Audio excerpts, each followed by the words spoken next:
Muchas gracias. Muy honrado de estar aquí en esta República Urbana de Panamá y en esta ciudad tan especial, tan grata. Me complace además que en este foro se encuentre la muy distinguida señora embajadora de mi país, la doctora Ángela Benedetti, a quien, por supuesto, nos honra con su presencia y en particularmente a quien ahora habla. Yo le quería preguntar al presidente de la mesa que me haga la claridad si los 30 minutos que tengo para hablar incluyen los 5 minutos que se gastaron haciendo mi presentación o si es a partir de este momento en que tengo yo mis 30 minutos. A partir de que usted inició su intervención. Muchas gracias. Un saludo también al profesor y magistrado Abel Augusto Zamorano, al Instituto Panameño de Derecho Procesal, y una aclaración que me parece que es muy importante. Han oído ustedes en mi hoja de vida que yo fui director del Departamento Administrativo de Seguridad DAS de mi país, el organismo civil de inteligencia. Y como yo sé que ese es un tema que a ustedes los panameños no les es indiferente, por razones que obviamente han tenido seguramente que conocer en los medios de comunicación, yo sí quiero decirles más en razón de la defensa propia, que cuando yo fui director del DAS eran las épocas en las que los directores del DAS no teníamos que salir exiliados de nuestro país por delitos comunes. Y hago esa claridad simplemente en orden a que ustedes tengan noticia de quién es que está aquí dirigiéndose a ustedes. El tema que me han pedido desarrollar es el relacionado con la experiencia colombiana en lo que tiene que ver con la anulación de los laudos arbitrales. Y es tal vez uno de los temas más controversiales que hay en la legislación colombiana, que acaba de tener una nueva edición hace un poco más de un mes. El 12 de julio de este año se expidió la ley 1563 de 2012, por medio de la cual se ha expedido un nuevo estatuto arbitral que entrará a regir el 12 de octubre de este año. De manera que en Colombia en este momento estamos en un periodo de transición legislativa entre la vieja normatividad y la nueva normatividad. Pero en materia de la impugnación de laudos arbitrales es bueno señalar cuál es el criterio que existe en nuestro país. Hay muchas vertientes en Colombia que están de acuerdo con que los laudos arbitrales puedan ser impugnados y hay una vertiente, yo diría minoritaria, pero muy poderosa, que parte del supuesto de que los laudos arbitrales no deben ser objeto de ninguna impugnación. Y ello en buena medida porque pretenden aplicarle al arbitraje nacional, normas, por ejemplo, procedentes de la Convención de Nueva York sobre el tema de la impugnación de laudos arbitrales, y hay que reconocer que en Colombia desde siempre se ha reconocido que los laudos arbitrales deben ser objeto de control judicial por unas causales específicas. Entonces, formalmente en Colombia tenemos el recurso de anulación, que es un recurso de naturaleza extraordinaria contra los laudos arbitrales, con unas causales que ahora más adelante voy a esbozar. Ese recurso de anulación es un recurso extraordinario porque se interpone cuando se ha terminado el proceso y además con base en unas causales específicas, todas ellas mirando a los aspectos puramente procedimentales. Pero además del recurso extraordinario de anulación, existe la posibilidad de formular también un recurso extraordinario de revisión contra la decisión que resuelva el recurso de anulación. Este último recurso se dirige obviamente no contra el laudo arbitral, sino contra la decisión que revisó o que produjo la sentencia frente al recurso de anulación. Eso es lo que formalmente hay. Todas esas causales están diseñadas bajo el presupuesto de que se deben revisar aspectos puramente formales. Y la nueva ley, la 1563 de este año, también ha insistido en esa estructura. Hay que mantener un recurso de anulación para combatir los laudos arbitrales fundamentalmente o exclusivamente por motivo de orden procedimental. Lo que es curioso es que como no existe un mecanismo para controvertir en el fondo las decisiones arbitrales, es decir, formalmente no existe un recurso para controlar, por ejemplo, que si un tribunal arbitral ha tomado una decisión en contra del derecho por aspectos sustanciales, se pueda revisar ante la jurisdicción esa decisión arbitral. Como no existe ese escenario para poder controvertir en el fondo las decisiones arbitrales, lo que ha venido ocurriendo es que por la vía del recurso de amparo, como se conoce en el concierto iberoamericano a nuestra acción de tutela, por la vía de esa acción de tutela que es el recurso de amparo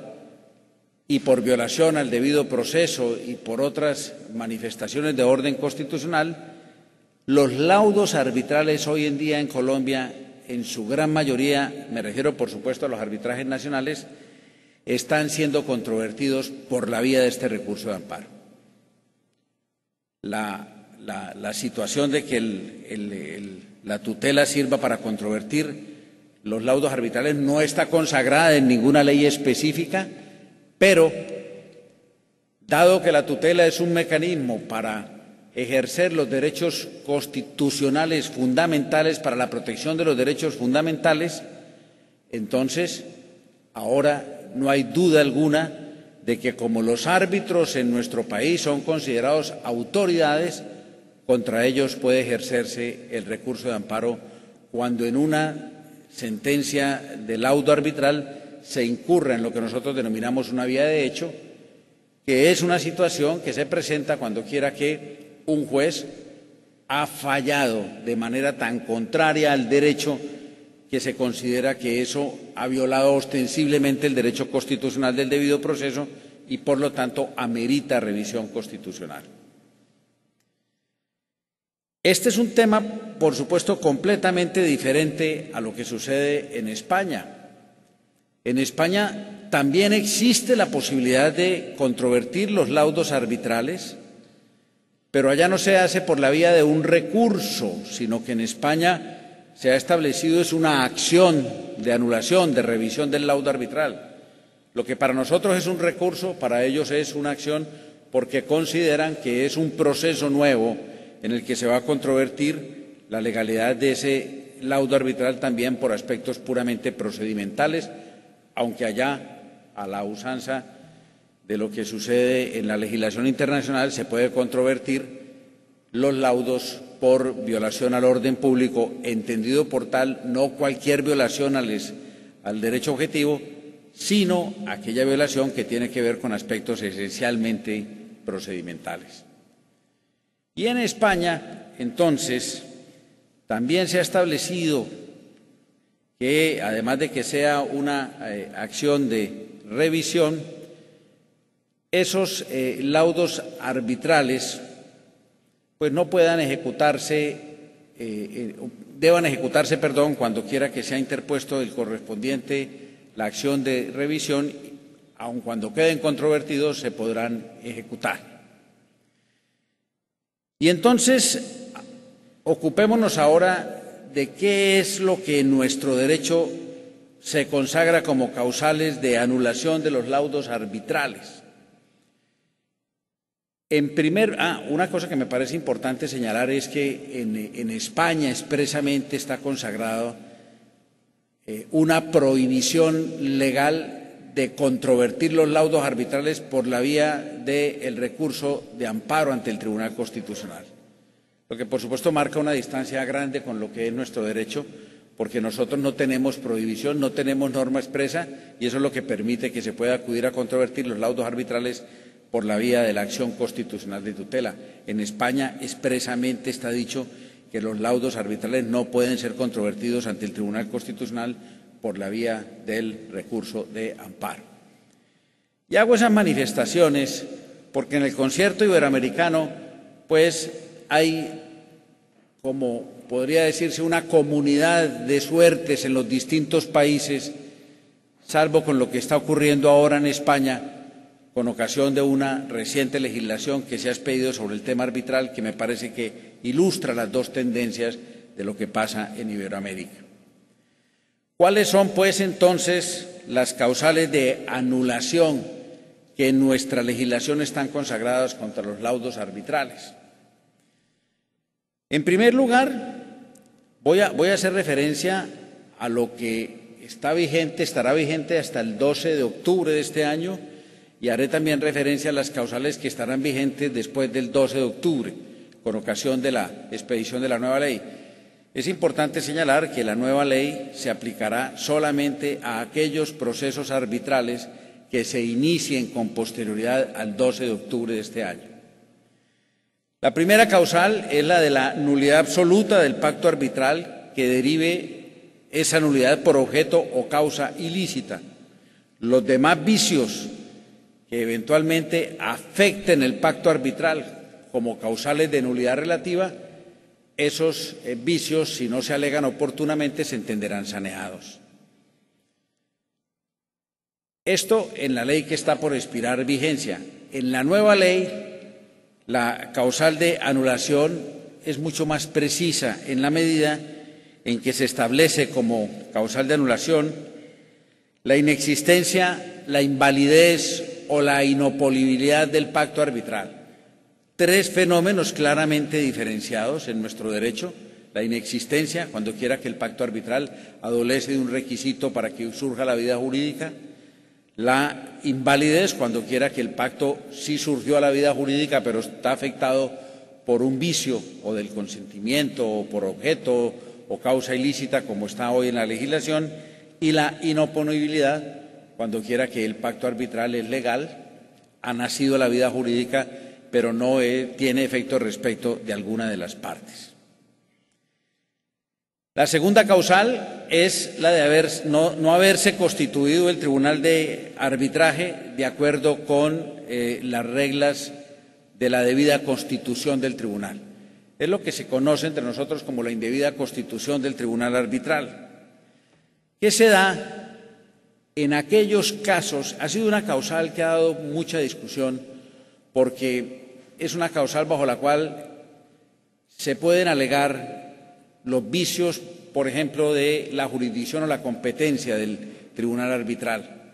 O, por ejemplo, también se puede alegar aquellos vicios que se presentan cuando el panel arbitral ha tenido un problema de constitución en el centro de arbitraje, como sería, por ejemplo, si ha habido un yerro en la manera de elegir a los árbitros.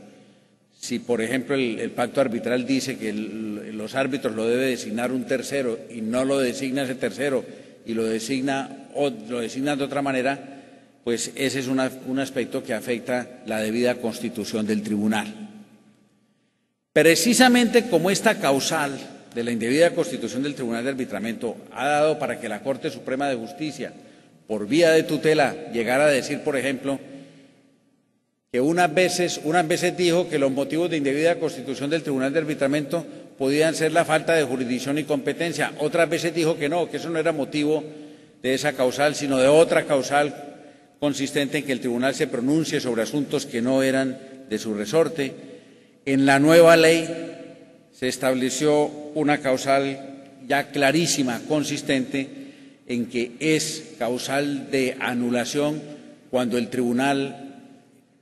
procede con falta de jurisdicción o con falta de competencia. Va a ser una causal autónoma que se podrá alegar sin tenerla que sostener disfrazada bajo la posibilidad de que el Tribunal de Arbitramiento se hubiera constituido en indebida forma. En tercer lugar, entonces, en la nueva ley se separa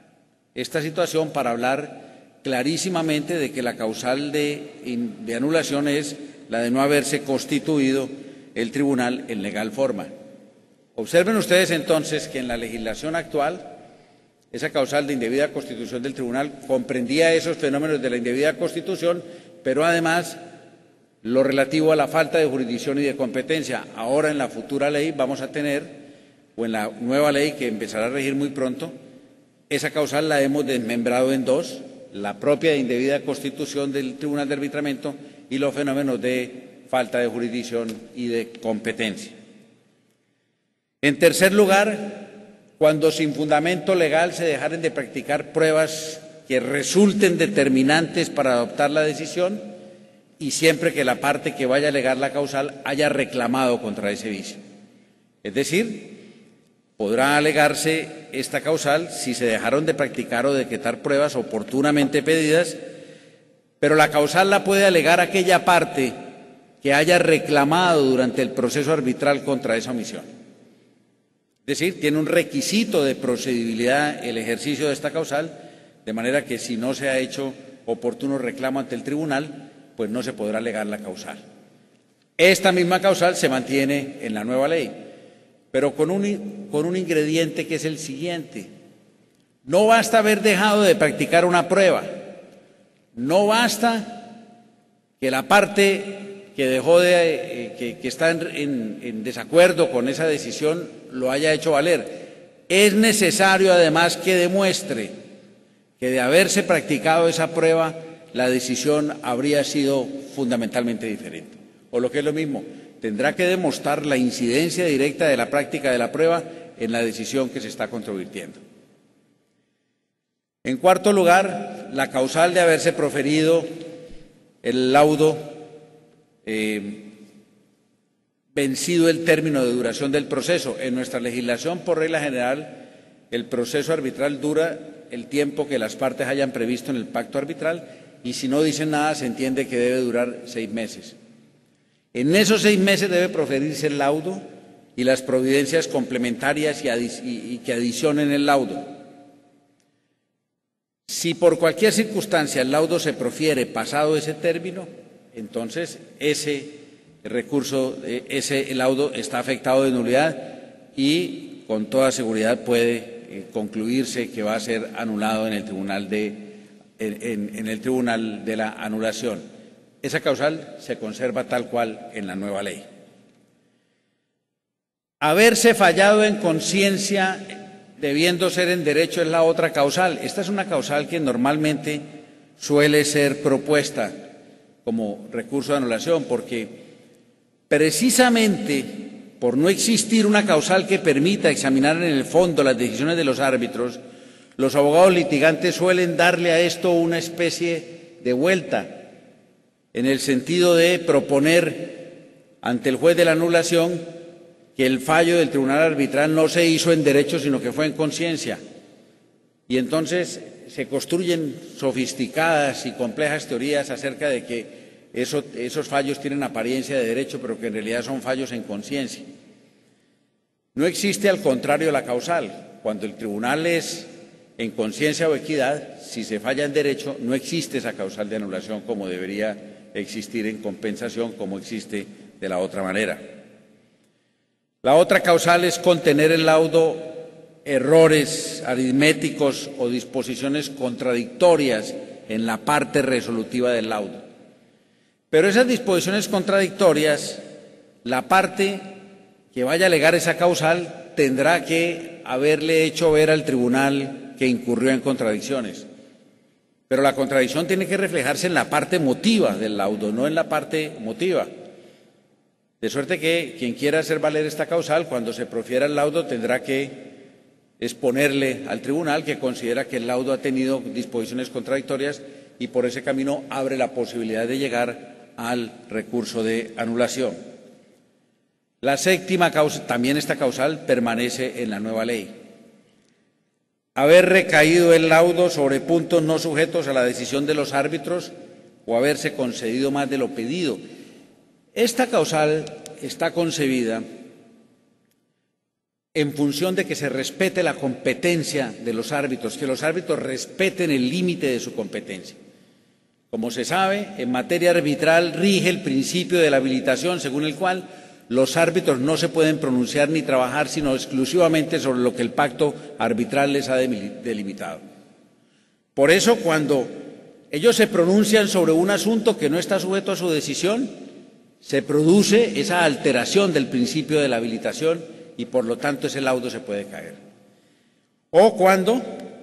los árbitros se pronuncian sobre peticiones que no estaban planteadas de esa manera y terminan concediendo más de lo que se hubiera pedido. Esta causal era la que antes servía. La Corte en algún momento decía: cuando está indebidamente constituido el tribunal por problemas de jurisdicción y competencia, no se debe alegar la causal de indebida constitución del tribunal, sino que lo que se debe alegar es el hecho de que el tribunal se haya pronunciado sobre aspectos que no podía pronunciarse. La causal se mantiene también en la nueva ley. En octavo lugar, la última causal de anulación es la que se refiere a que el tribunal arbitral se haya abstenido de decidir sobre cuestiones que estaban sujetas al arbitraje. De manera que en el caso anterior es cuando los árbitros se pronuncian sobre temas que no debían pronunciarse, y en este evento es que los árbitros dejan de pronunciarse sobre aspectos que debieron haber sido materia de la decisión. Esas son las únicas causales que, de acuerdo con el recurso de anulación, se pueden interponer contra los laudos arbitrales. Como ven ustedes, esas causales son todas causales facturadas por vicios improcedendo, es decir, por vicios estrictamente procedimentales. Solamente se pueden reclamar contra esos vicios de procedimiento que se hayan presentado dentro del trámite del proceso. Ese recurso de anulación, por ser extraordinario, pues tiene un conocimiento privilegiado en el sentido de que, por ejemplo, cuando se trata de un tribunal arbitral en materia civil o comercial, lo conoce una autoridad de un rango importante, y cuando se trata de tribunales arbitrales en los que se discutan controversias estatales, ese recurso de anulación lo conoce la cabeza de la jurisdicción contencioso administrativa, el Consejo de Estado. Y les hago esa mención que, por supuesto, pudiera no parecer interesante en términos de que da lo mismo para el extranjero que lo conozca una autoridad u otra autoridad, pero tiene una importancia trascendental, porque observen ustedes que según que el tribunal arbitral sea un tribunal arbitral que ha dirimido controversias civiles o comerciales, o si ha dirimido controversias de contratación estatal, la autoridad es diferente, lo que genera obviamente una jurisprudencia de diferentes tendencias ideológicas y de diferentes tendencias desde el punto de vista del derecho positivo.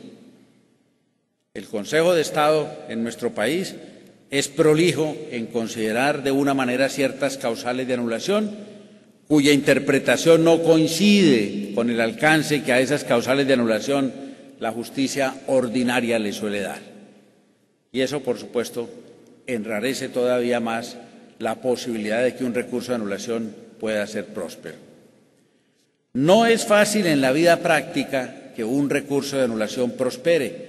primero por la restricción de las causales que están exclusivamente diseñadas para los aspectos procedimentales, y segundo, pues porque, hay que decirlo, la justicia arbitral, que tiene tantos detractores, algunas veces con razón, la generalidad de los casos, la justicia arbitral es una justicia competente,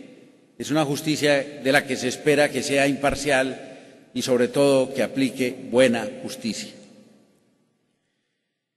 Y entonces esas causales de anulación, que son las que diseñan el panorama de nuestra legislación, tanto la que va a perder vigencia como la que va a empezar a regir en los próximos meses, es la que diariamente se está dando en los tribunales colombianos. la posibilidad de impugnar los laudos arbitrales es cada vez más frecuente en Colombia, así como es más frecuente la posibilidad de que exista tribunales de arbitraje, también eso implica que las posibilidades de impugnación de los laudos arbitrales ha ido creciendo. A lo largo y ancho de todo el país, ya no solamente Bogotá es la capital del arbitraje en Colombia, sino que se ha multiplicado en Cali, en Medellín, en Barranquilla, en Bucaramanga, de suerte que el país hoy tiene una cultura de dirimir sus conflictos, sin duda los más importantes, por el tema del el camino del arbitraje. Y eso ha hecho que los tribunales del Distrito Judicial Superior estén obviamente recibiendo permanentemente mucha solicitud de que anulen los laudos, y esto ha generado una gran confluencia de jurisprudencia al respecto en todo el país. Como aquí se trata de hablar del tema de los medios de impugnación de los laudos arbitrales en Colombia, yo no completaría la visión general que quiero darles a ustedes si no hiciera mención al recurso de amparo que se formula contra los laudos arbitrales a través de la acción de tutela. En Colombia, en la Constitución de 1991, se establecieron 3 acciones constitucionales que yo creo que le cambiaron la faz a la República, en la medida que con esas 3 acciones la Constitución Política de Colombia dejó de ser un texto que solamente consultaban los profesores de Derecho y se volvió un texto que llegó a manos de todos los ciudadanos. Por eso alguien en Colombia hablaba de la procesalización del derecho constitucional. Esas 3 acciones son las acciones populares, concebidas para defender los derechos e intereses colectivos. Nosotros hicimos una legislación anticipada a que el Instituto Iberoamericano de Derecho Procesal creara un código modelo para acciones colectivas. La otra acción es una acción de cumplimiento que está concebida para que cualquier ciudadano acuda ante el juez para pedirle que obligue a las autoridades a cumplir las leyes, porque es sabido, nuestros países son fundamentalmente legalistas y creen que todas las soluciones a los problemas se adoptan expidiendo leyes, y resulta que tenemos una multitud de leyes que la mayoría de ellas no se cumplen. Entonces la Constitución del 91 ideó esta acción de cumplimiento para los fines de darle al ciudadano un instrumento que le pueda permitir pedirle a un juez que obligue a una autoridad del orden ejecutivo a cumplir una ley. Y la tercera acción de este trípode constitucional definido en la Constitución del 91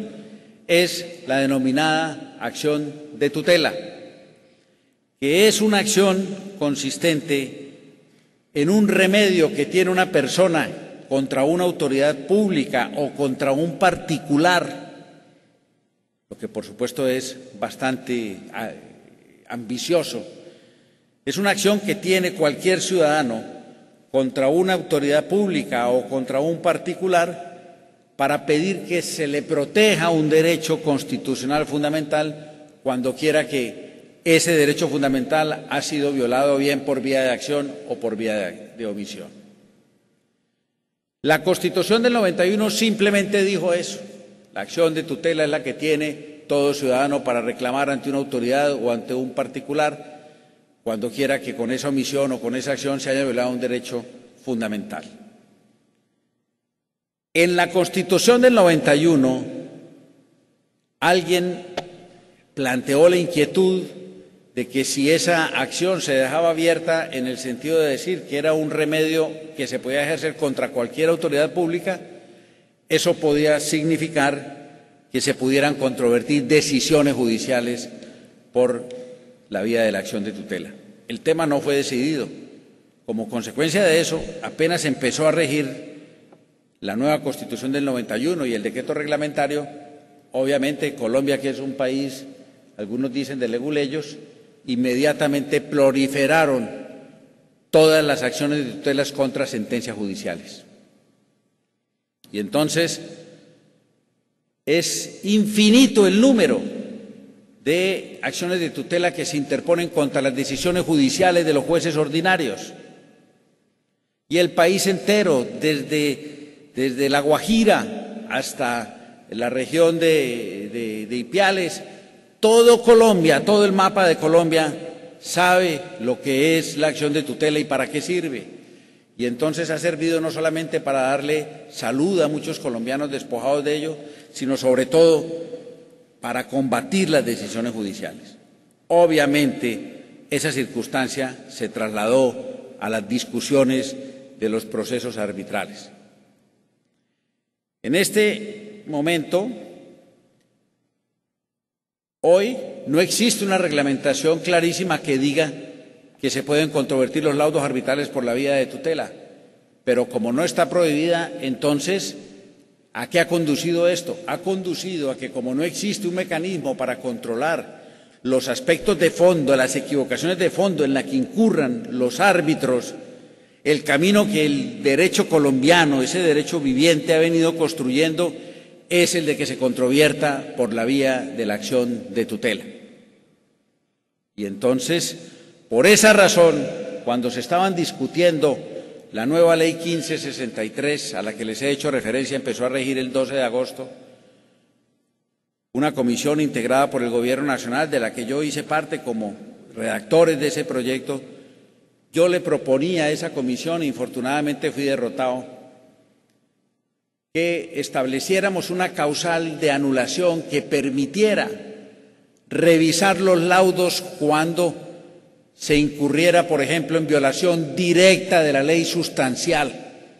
es decir, trasladar un poco la causal de casación que rige nuestro derecho a este tema de la anulación. Fui estruendosamente derrotado. La historia dirá que seguramente yo seré el Galileo de este punto. Vendrán mejores días en los que se acoja esta iniciativa. ¿Y por qué lo hice? ¿Por qué sigo convencido de esa necesidad? Porque la verdad es que como no existe cómo revisar las decisiones de fondo de los árbitros, entonces eso ha generado que todos traten de controvertirlas por la vía de la acción de la tutela, y eso no solamente ha aumentado la litigiosidad, sino que resulta muy inseguro en términos de la estabilidad y la seguridad jurídica. Estas son,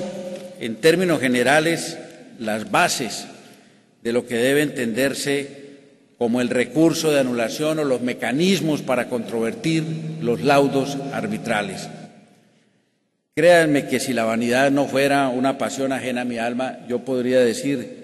que haber estado aquí con ustedes en este foro tan importante es sin duda uno de los momentos más estelares de mi vida. Muchas gracias.